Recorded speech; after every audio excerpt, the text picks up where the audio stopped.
Welcome back to another video. Just wanted to kind of run through a couple things with you. Today we're going to be talking about the X32 running through a mix bus to USB.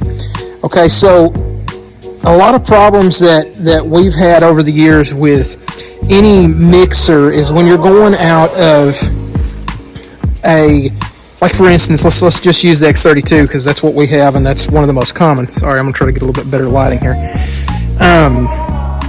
One of the biggest issues that we have is when we do a line in. Okay, so say you're going to your computer and you use a line into your computer. If you're not using a audio interface, M-Audio makes some, Tascam, Behringer, Presonus. There's quite a few. Scarlett 2TI, I think, is what I believe is a pretty prominent one. But here we haven't used the interface because we've had some issues getting to the interface. We're running a X32 with a S16 backstage with the majority of the stuff on the stage running into it. We still have the wireless receivers for our microphones. They're still back here in the booth. That is hopefully going to change at some point. But one of the biggest issues with what I see and what I hear is if you crank your mix up, you'll get this weird buzzing and artifacts in your audio. So how do we get rid of that? How do we change that? The simplest answer is to use your X-USB that comes with a console. The problem is when you go to use it, it mirror outputs your main outs. Now, for some people, that's totally fine.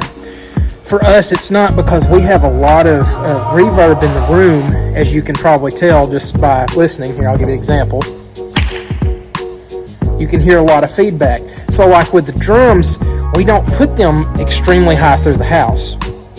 They're, matter of fact, mostly just mic'd, mainly for a little kick add in and maybe a little effect on the toms and the snare. But other than that, we don't need cymbal volume. We don't need a lot of overbearing volume because we have open drums behind a shield with some foam. So we have to do something about that. So what we do is we run a bus mix, and on our console we're using mix bus 9 and 10 for our world sense, what we call it. And so on that, the problem is when we send it out, we didn't send it out XLR originally because when we first bought the X32, we didn't get the digital snake. We ran straight into the analog outs. Well, we ran out of analog outs because we're running 3 different sets of 4 wedges, my stereo in-ear pack, the drummer stereo in-ear pack, and we had a couple of other in-ears that we were using at the time. Now we're not using them so much, but we originally set it up and we're like, well, how are we going to get audio to the live stream? Okay, well, very simple. Use the auxiliary outs and set the mix bus to go through the auxiliaries. Okay, pretty simple, not too bad. But now Behringer has since come out with firmware 4.0 and I think we're at 4.6 now, to where there's quite a few different options that you can actually do. So one thing that I've been experimenting with, and I'd actually recorded this once and lost the footage, it was corrupted. Anyway, long story short, is why can't we just select where the USB's coming out, where we're getting the clean audio from the USB? Well, you kind of can. It's really a workaround. There's not really a select your source for X-USB here, but there's kind of a workaround. So that's what we're going to show you today.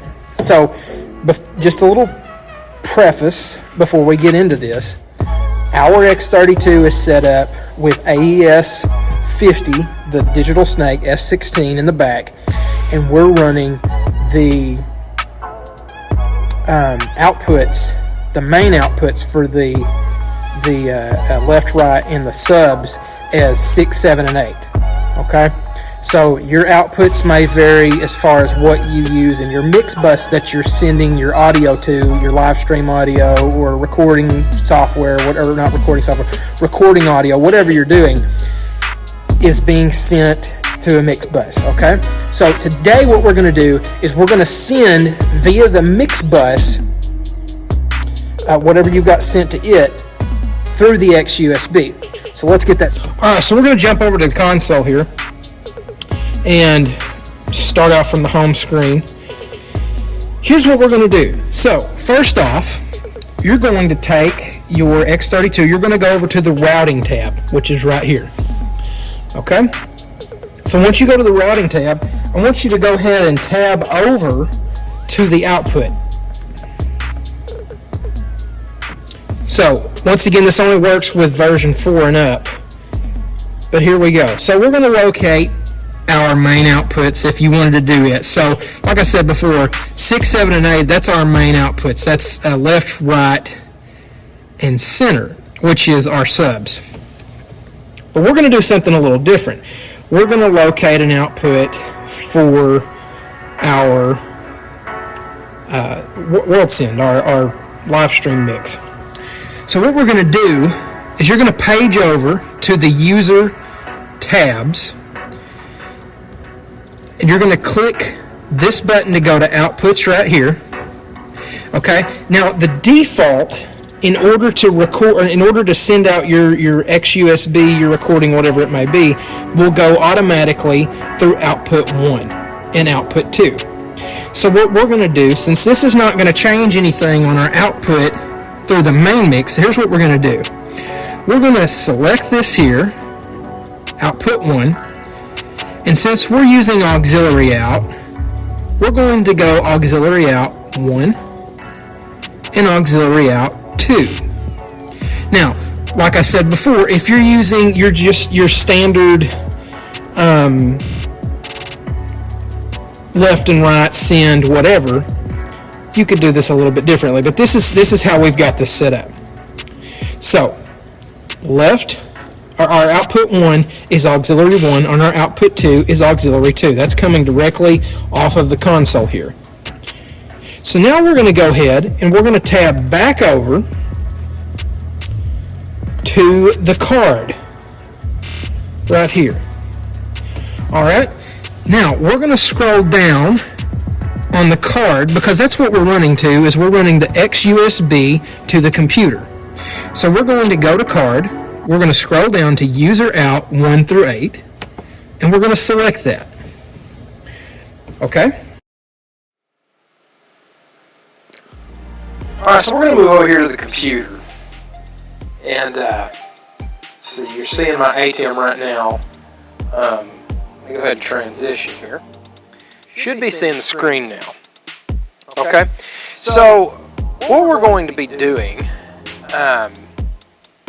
is actually going to fix this thing. So, if you notice, I have audio coming in from the ATEM right here. So we're going to go ahead and we're going to go over to our ATEM scene over here. And if you notice, I've already added the X32 in here. But here's what's going to happen, okay? So I'm going to remove this. Okay? So now we've removed this little spot here.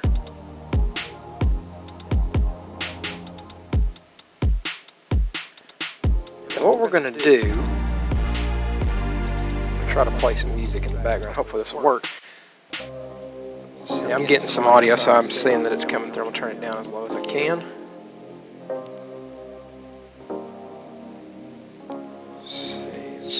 Okay, right there.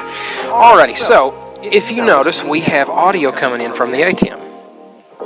Here's what we're going to do. I'm going to go back to the screen cap here, and I'm also going to add the X32 here as well. So you can see kind of what we got. Actually, no, I'll take that back. Let's go back to the ATEM. Since we removed the X32 from this system here, what we're going to have to do is add it. So we're going to right click, add, and and we're going to add an audio input capture. Okay, so we're going to type in X32. Okay, it was already in use. Hang on a second. Okay, let me do this X32.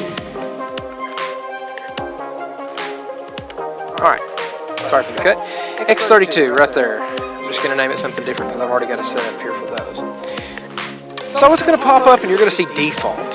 So what you're going to want to do here is you're going to want to click on this, and you'll notice that we have some other stuff. Now I went ahead and renamed this in Windows. You can do that very easily by going down here, right-clicking this, and going to Sounds. Now you'll notice it says Behringer X USB. So what I'm going to do here is you right-click this once again, go to Properties. You can change your name if you want to, or also change the icon. I'm not going to do that today, but it tells you what it's doing, where it's coming from, and that's that. Okay, so let's go back over here. Now we're going to click on default, and we're going to go X32 USB. We don't want the microphone. We're going to switch to the X32 USB, Behringer X USB. So we clicked it. Now we click OK. Alright, and just so you can see that this is actually working, I'm going to go ahead and pop over here to the screen capture and do the exact same thing. And I'll add it. And I'm going to transition it. Now you can hear double the audio. It's maybe a little bit delayed on one side, so you can kind of see what's going on. If you'll notice, down here in this corner, you'll see that we have the X32 producing sound, as well as the ATEM producing sound. So, let me just continue to play the music here in the background a moment.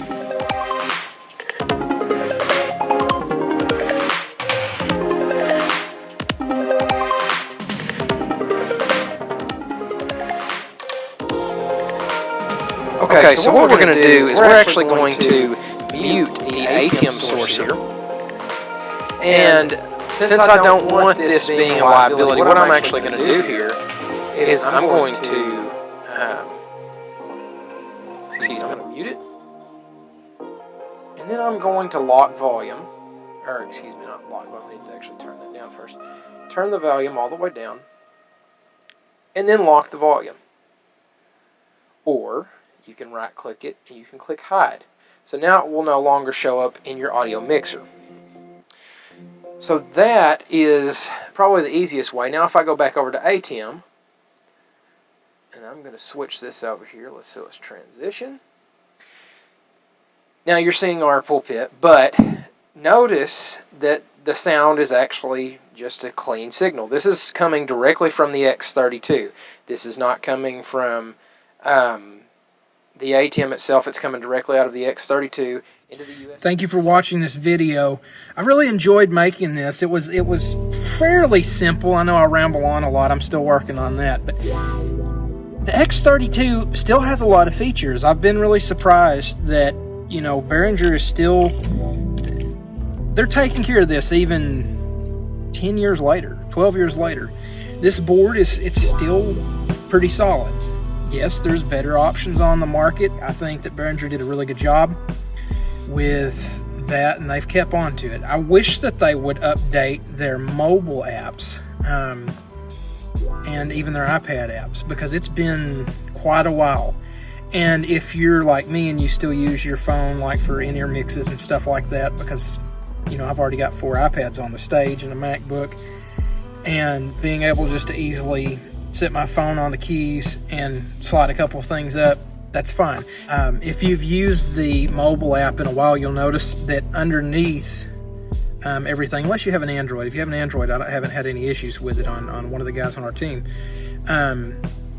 But underneath the bottom, there's a strip that you can see, and it tells the names and the channel numbers of what microphone it should be. Now, the problem is on the iOS version, when they updated to the newer phones, and we got the XR and the iPhone X, the XR, the 11s, and all that, when the screens got larger, it didn't translate properly. So if you look at that the numbers and the names are actually not on there on mine, and so I just kind of have to go by memory. Now, obviously, you know, you can use some of the colors on there, and it's not too bad because it's just my in-ear mix. That's really the only complaint I have. It would be nice to have Dante. That's something that I would really enjoy having. But I don't know if it would be worth it to buy the Dante card for the X32. You know, being as it's, you know, the Dante card's probably not as old as the console itself. But the console, as I said before, it came out in like 2010, 2011. This is 2022. So it's aged quite a bit. So that may be something that, you know, we won't really look into maybe. The XUF card and the SD cards, I'm curious if anybody actually uses those.